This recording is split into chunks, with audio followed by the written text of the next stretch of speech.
This is the Voice of Wichita Falls on NewsTalk 1290. Welcome to another edition of the Voice of Wichita Falls. I'm Mike Hendren, and in the studio with me once again, Henry Florsheim. Henry, welcome back, man. Thanks. Good to be here. Good to be here. We're on a roll with this show. Yeah, we are. Yeah, we're getting some good feedback from the community on it. We're doing very well. So we've been talking for the last 3 shows about the bond issues, and we still got a little more discussion on that we want to hit on. But for those of you that may not be totally up to speed, coming up on May the 5th, we're going to have 7 bond proposals on a ballot that we're going to be asked to vote on. And you vote on those individually, not just one package, but 7 individual bond issues. And Henry, I know you said you had a couple of other things on this you wanted to hit on. I've got some questions for you with regard to Prop D, which is the city services complex. Sure. But before we get into that, let's talk about a couple of things you wanted to hit on, I think. Sure. And so one of the pieces of our new strategy that we're developing is how do we encourage more business growth with the creative community. And so we always talk about young professionals and, brilliant people that don't have a reason to stay here or to move here. And there's something interesting that's going on downtown, and we're working very hard to support these efforts. So there's a concept of something called a makerspace nowadays. It's like you take the old idea of a business incubator and you modernize it and provide access to tools like 3D printing and workstations with all sorts of creative tools and teaching people how to use software to develop new things. And so there are some great engineering minds, some young professionals, grads from MSU that have developed a makerspace, and they're setting it up right now downtown, and we're going to figure out how do we encourage this. And so just a couple of real quick stories. They've got a videographer that's doing work for them that's a student here from Seattle. He had moved here for school, and he was going back to Seattle. It's a great creative place. He would have had tons of opportunities, but because of what's happening in our downtown and because of his opportunity to participate with the other guys that are developing the space, he's decided to stay here. And so we've got a great young mind that's a real creative type that can build all sorts of things that has chosen Wichita Falls. That's the story we've been waiting to tell for I don't know how long. And so these guys are teaching classes on 3D printing, on software development, things like graphic design are in the works, and artificial intelligence.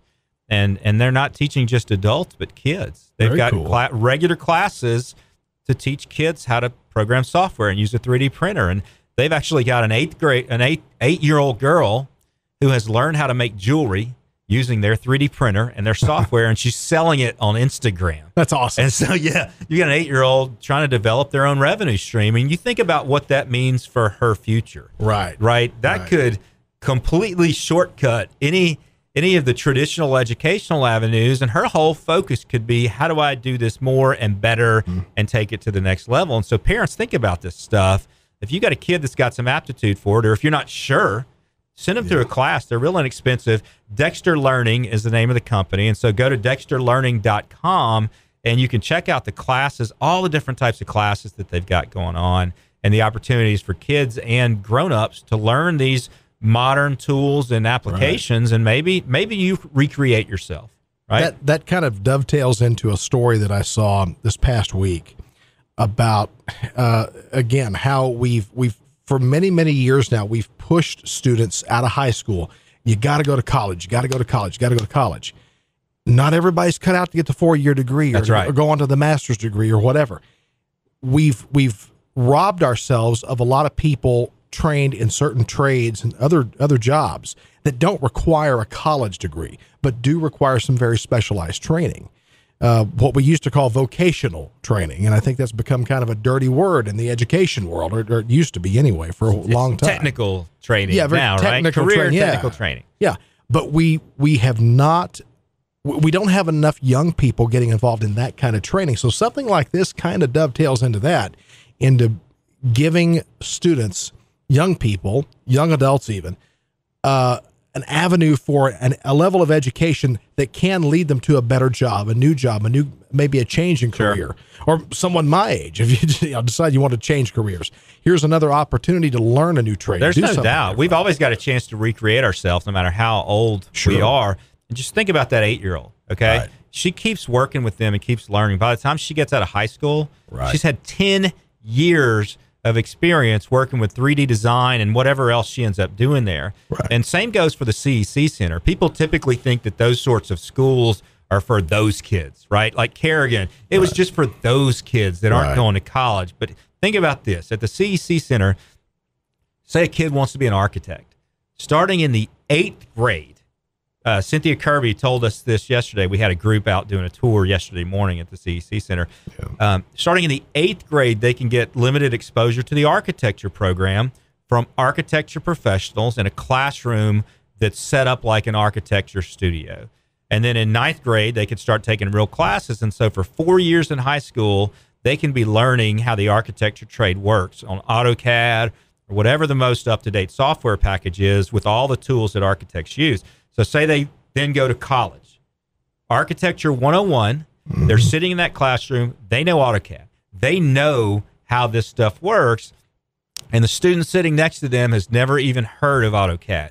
Who's going to be more prepared for the college experience, which is going to help them become ready to, say, take an internship or find a job at an architecture firm or start their own business right out of college. Right. And so whether you're talking about a trade that does require a degree or not, these advanced types of training early on in a child's education are just the most important things we can possibly be thinking about. And so I'm so pumped that these guys are doing this here in Wichita Falls. I actually had met one of the founders of this company, the guy that's the lead on the education piece, at the Maker Fair last fall at the Impact. It was a big expo put on by some local companies, and it was a real creative type of expo. And I just happened to meet this guy at the MSU exhibits, first time we'd ever met, and he told me, he said, I just don't know what's going to be here in Wichita Falls to keep me here. Yeah. Well, he's decided to make his own opportunity. Right. And Wichita Falls is the home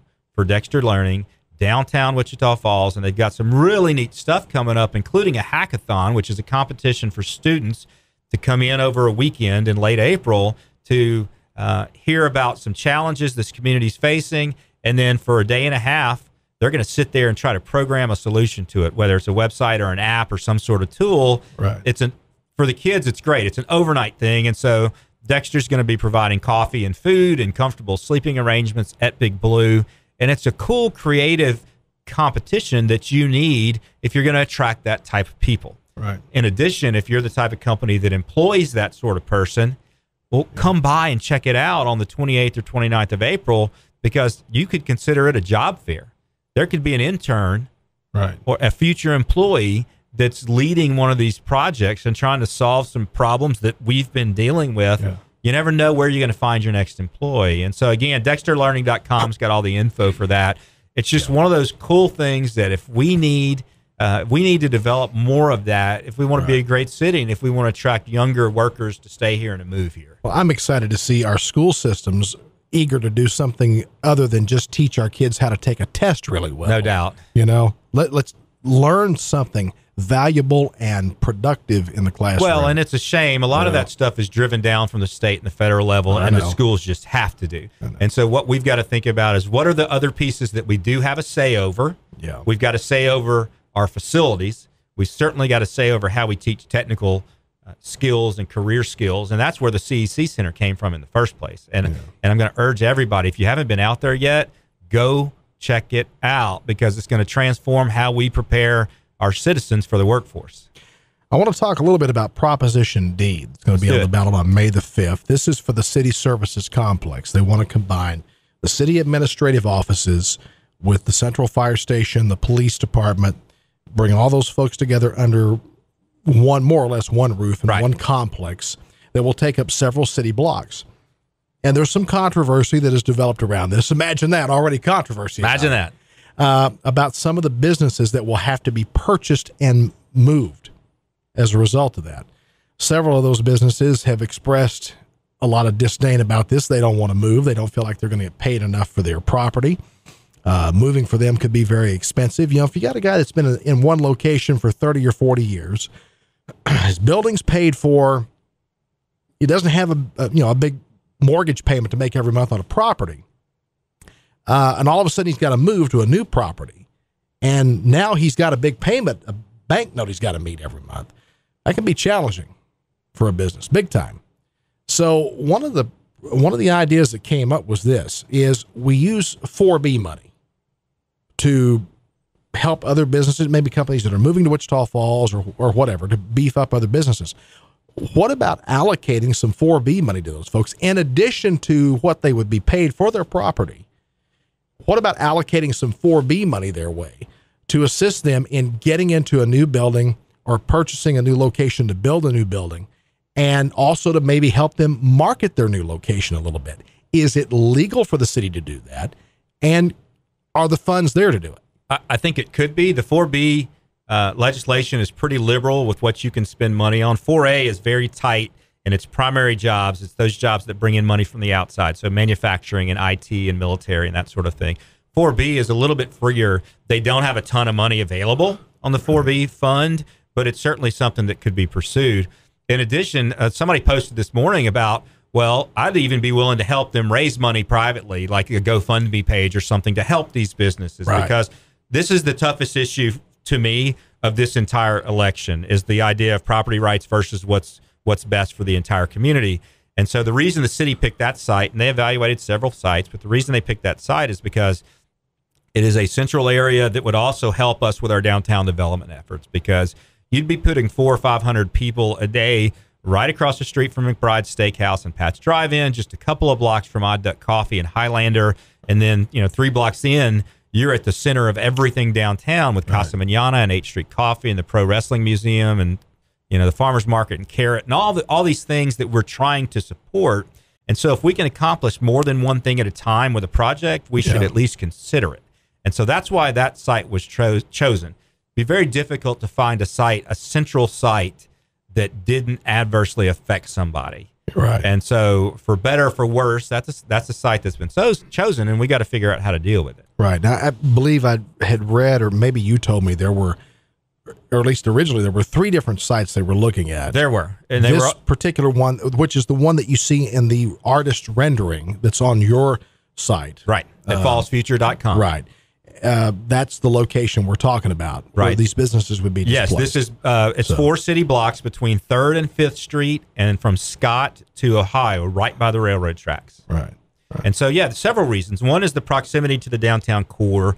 Another is that area, it's really run down. And if you look at it, it's not the sort of place that you would want to bring your family from out of town to say, hey, this is Wichita Falls, and we're proud of this. And so you've got some foundations where buildings haven't been for 50 years. It really doesn't look or feel like anybody's invested in those properties in a long time. And so very similar to what the city did with the travel center, there was an old motel there that really looked bad on the main drag right by our convention space and our Coliseum, and it wasn't attractive. And so it's not the type of area that we're proud of. The challenge and the really hard part emotionally for a lot of people is, but there are a few businesses there that are operating. And so that is a challenge, and I get that. I will say this, that I had a property owner, I had somebody that owns property in that district mention to me the other day, the positive side of this. If you were to try to sell that property right now, there's no buyers for that property. Because if we expect our organic, natural downtown development efforts to get there on our own without investing publicly, it's going to be 20 or 30 years before we get that far to where people want to buy those properties. And so if you tried to sell it today, there's just not a buyer. And so for an owner like this one who is interested in selling their property, this is a godsend to them, because otherwise it probably wasn't going to happen. If you put a for sale sign up there right now on any of those properties, it's probably going to be there a while. Well, one of the, I think it's the Wichita Feed Store that came up. It's kind of a historic place. It's been there for 75 or 80 years. Not going to be real easy for them. I mean, that's a fairly large footprint they've got there. It's going to be hard for them to move that somewhere else, really. I mean, the cost of, a property that size elsewhere in the city, you could spend $500,000 or more just on the land for that. That could be very expensive. It could, and it's possible. I think what's going to happen is the citizens are going to tell us, what they value, right? And if they see the value in this new complex and its impact on downtown and therefore the whole city, that's the way we vote. If they feel like protecting a few small businesses is the way to go, then that's how they're going to vote. And you mentioned it earlier when we were talking, there could be some opportunities with other facilities in town. Mm-hmm. Somebody mentioned a GoFundMe account to let's raise money for these companies and help them find some other location. And so it's just a really interesting dynamic with all of these propositions, because they're all different. There's all different reasons you could make in debate class why each one of them is great and why each one of them is bad. So we've got an opportunity here to make a statement as to what we value in this community. Well, let's say Prop D passes. Okay. And that's the location that's chosen. It's determined that's the best possible place for it. Got it. How specifically does having that in that location in downtown bring other people downtown? Because we talk about the people that are going to move there with the city offices. You're going to put all it's 500 or 600 employees down there. That's great. But how does it bring other people downtown? Not just maybe from within the city, but from outside the city. Well, for starters, the people that visit those departments. Yeah. There's a lot of people that go to City Hall every day for services or for meetings or whatever. And so those people would now be downtown with opportunities to spend money on these businesses. And then the more people are down there, okay, you can't open a restaurant or a store or a bar or an attraction until you think the audience is nearby, okay? Yeah. So the more people we have downtown, whether it's working or living or whatever, the more likely it is that business owner, that investor that's been thinking about downtown as a location is going to say, okay, now it makes sense for me to do it because we've got this many more people downtown. I'm going to go open a business there. Where all these organizations are right now, they've got to get in their cars to go anywhere. And so at lunchtime, they scatter, right? And I've had several people tell me, well, the auditorium's already downtown. Well, come on.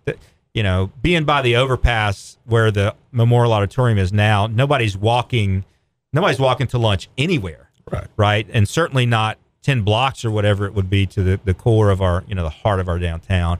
And so that's really it. All the services that need to be provided to those facilities, so you've delivery drivers and vendors and all that, everybody would be downtown. And just think about what it means for the families of those business owners. You talk about an offset, right? There's this conflict we've got between protecting a couple of small businesses that are in the district, or think about what the economic impact would be on the owners of Pat's Drive-In or McBride's or Odd Duck Coffee and so on. It could be make or break for a lot of these family-owned businesses that have taken risk. And so it is a very difficult challenge, and that is probably the most difficult challenge of this entire election that we've got to figure out as a community is what are our values and what are we going to say, right? What's the message we're going to send? It sounds perhaps a little bit like we're following the adage that nothing draws a crowd like a crowd. Yeah, exactly. So anyway, moving on to something else here totally different. As far as the chamber itself, how many members, how many businesses in town are members? We've got around 740 members that pay dues to be part of our organization. And so our mission statement is real simple. It's to build a better community. And we do that three ways. Through economic development, we work really hard to recruit businesses to move here, to help existing ones expand, like the big Vitro expansion going on right now, and then helping startups get off the ground and small businesses grow as well. We also provide very specific member services to our members, educational opportunities and networking events and research and things like that. And then the third piece is we're advocates. We are the voice of the business community. And so we speak out on issues that can adversely affect or can help the business community. And I'll just mention a couple of examples real quick on the pro side. Back in 2014, when the school bond proposal to consolidate high schools crashed and burned, we got together and said, we've got to help the ISD with this issue. And so we ended up surveying our members. We said, where do you want to see the most improvement in our educational and workforce development systems? And our members overwhelmingly told us career and technical education at the high schools. So we went to the school district and said, hey, district, if you'll come back with a plan that focuses primarily on career and technical ed, we'll help you get it passed. And to their credit, they did. The school board and the administration said, yes, this is our priority. And so we campaigned very hard in supporting the business community to get that building developed. And so the bond passed like 60-40. And now we've got the CEC Center, which is spectacular. On the other hand, we're also looking for things that would adversely affect, that would hurt the business community. And the best example over the last couple of years is wind farms near an Air Force base. Okay. One of the reasons that we were chosen as a site for Shepherd is we've got a huge expanse of flat land with nothing in the way. And so you start putting up wind farms that are 100 feet tall or 500 feet tall within a certain radius of an Air Force base, that affects the radar. So the tower control can't see where the planes are, and you might have civilian aircraft in that zone, and you've got things that pilots have to fly over and around now, and it changes how many days of flying we can have a year at Shepherd Air Force Base, okay? And so we have fought that aggressively in conjunction with the Military Affairs Committee and the city and county governments, and have made some progress at the state level over the last year of helping identify ways to not shut down wind farms, because we don't want to do that, just not within a certain radius of an Air Force base. Texas is huge. So there has to be places outside a 25-mile radius or so where you can put a wind farm and make money. Let's just not do it right up against the base, who is our biggest employer and generates the biggest economic impact of anything in the whole region.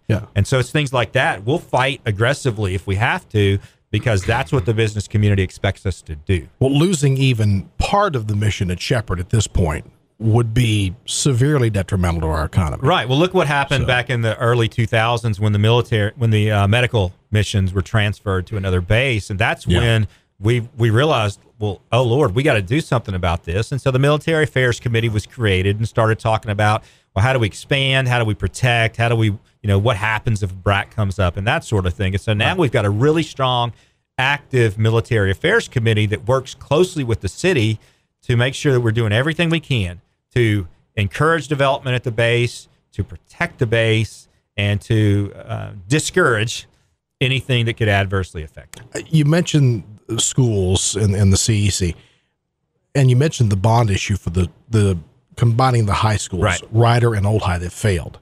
And I've talked to a lot of people, parents and whatnot, that are, Ryder parents and Old High parents, and they've made it very clear they don't want to be together. They like having their own high school. There's a bit of a pride issue there, and that, we have that kind of a competitive environment that has existed for years between Old High and Ryder, and they like that. So they really would like to have two brand new high schools, but that comes at quite a price. I've been told it could be $200 million. I don't know if that's even close. Maybe it's too little. Maybe it's way too much. I don't know. But to build two brand new high schools is going to be very costly.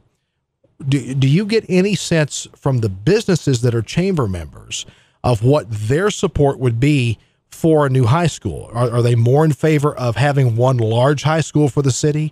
Are they more in favor of two brand new high schools for the city? I think for the most part, the business community doesn't really care. Now, local individuals, certainly they've got their opinions, but the business community just needs better schools. And so if as voters we decide one way or the other, it doesn't really matter. But it's an issue we have to address. And so one of the pieces of our new strategy that we're going to roll out next month has to do with school facilities. And so as a community, we've got to come together and tell the district what we want before they come out with a plan. And so there's got to be a series of focus groups and charrettes and that sort of thing. And I know the district's already planned to do those, but we got to help them get as many people as possible to give feedback, because otherwise they're going to come up with a proposal in the next year or two. And if it's not what we've told them we want, well, we're back to 2014 again. And this has been an argument of mine for a long time now, is one thing that I don't care whether it's city government, county government, the ISD, government in general doesn't do a real good job of communicating with the voter. Likewise, the voter doesn't do a very good job of communicating with the government. There's this disconnect there that needs to be addressed. Talk to us about it. Go knock on doors, do town hall meetings, whatever you got to do. But do something more than just send out a few thousand mail outs and hope to God that takes care of the problem. You got to go several steps above and beyond. And that's one place the chamber can help, because we are a private nonprofit. Some people think we're part of the city, but we're not. We're a nonprofit organization. We're a 501c6. And so just like any other membership organization, we are not part of the city or the county or the ISD government. We're not. And so our mission is separate. and we can serve as the voice, and we can support those organizations when they do things that the business community likes, and we can call them out or pressure them when they're doing something that the business community does not like. Right. And so we've got that opportunity to be the voice and to be a connector. That's one of our biggest roles, is just to be a connector. And so when you got a situation like this where we know the ISD is going to come out with a new proposal at some point, it just makes way more sense to be proactive and figure out, how do we gather enough information about what the city would support and tell the district that, rather than wait until after and say, oh, no, we didn't like that. If y'all remember the 14 bond, there was some out-of-town money that came in as well. And there was this whole idea. There was an actual group that fought that proposal that was called Citizens for a Better Bond or something like that. Yes. Well, guess what? They never proposed a better bond. That was just the line they used to fight it, saying, well, there's a better proposal. They never intended to come out with a better proposal. It was just a way to fight that particular proposition, and they succeeded. And I don't remember what the vote was, but it wasn't even close. No, it wasn't. So are you ready at this time to tell us, where does the chamber fall on this? Do you support two schools or one big school, or we're not ready to Well, we haven't seen a proposal yet, right? And so think about it like this. If we do some work over the next few months, till the end of the year or whatever, to help get the voice of the public to the ISD, and they come out with a proposal that matches what the citizens and the business community say they want, odds are we're going to support it. If we gather all this info and allow the public to come in and give feedback and say, hey, this is what we would support in some sort of proposition, and the district decided to do something different, odds are we would not support that, and we would encourage them to not do that. Well, let me ask the question another way then. All right. Henry Florsheim, as a citizen of Wichita Falls, as a taxpayer, I'm assuming you own a home here. I do. So you're paying taxes here. The bank owns it. Yeah. I live there. They're letting you live there for a while. What would you as a taxpayer support? What do you think personally is better? Two separate high schools or one large high school, combine them into one? So a couple of things. I'm not an education professional, and I know there are pros and cons of both setups, right? And of course. Really you're talking about a financial decision as much as anything. Now, I'm not from here. I've been here 4.5 years, and so I got here right around the time that conversation started about combining facilities. I've got zero loyalty to Ryder versus Old High or opposite. And so I always thought it was foolish to really be basing our future education decisions on my loyalty to my football mascot, right? And so if it makes sense financially for the district to combine facilities, and they can do so without negatively affecting the student experience and their educational abilities and extracurricular activities and all that sort of thing, then great. We might could consider it, because you would certainly have some economies of scale, be able to either eliminate or combine positions and have, one facility for performing arts or athletics or whatever, instead of having to operate multiple facilities. Maybe. I don't know the answer to that question, but it certainly seems that there could be some opportunities there. However, and I'm always going to be diplomatic here, because there's always another side. If we gather enough information that says the voters will not support that, it would be foolish for us as a community to come out with a proposal to do it, because it's going to get shot down again. So we don't know. For me, I don't care. Look, I want new schools to be able to bring prospects to. When we got a visiting executive coming in, or the trailing spouse coming in, and they want to see the city. They want to see downtown. They want to see what there is to do. What workforce programs do you have? When I moved here, our kids were in elementary school, and so they took us to West Foundation. And it made it easy for us, because that's a great facility with a good environment. But if we'd have had high school kids at the time, I don't know if we would have come here. And so I just want us to do something. I don't really care if it's consolidated facilities or two new ones or a new Old High, an upgraded Ryder, or whatever it is. I don't care. But we've got to say yes to something. And the ISD's got to come out with a plan that the citizens will support that makes a difference. All right. Henry Florsheim, thanks once again for being here. We'll be back next week with another edition of The Voice of Wichita Falls. Henry, thanks very much again. We'll see you next week, guys. Take care. Thanks, Mike.